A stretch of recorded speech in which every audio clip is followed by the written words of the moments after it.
কিছুদিন আগে আমরা দুজন কিছুটা কচু এনেছিলাম। সেই কচু দিয়েই আজ তোমাদের টক করে দেখাবো। প্রথমে কচুটাকে সেদ্ধ করে নিতে হবে, সেদ্ধ করে খোসা ছাড়িয়ে নিতে হবে। তারপর কড়াইয়ে পাঁচফোড়ন, লঙ্কা আর কচুটা দিয়ে ভালো করে ভেজে নেবেন, আর একটু হলুদ দেবেন, নুন।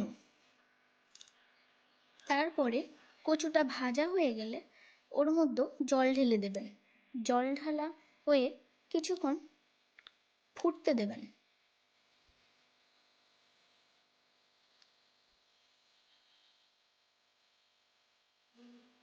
জল ফুটে কচুটা সিদ্ধ হয়ে গেলে তারপরে ওই কচুর মধ্যে আগে থেকে গুলিয়ে রাখা তেঁতুলের টকটাও দিয়ে দেবেন।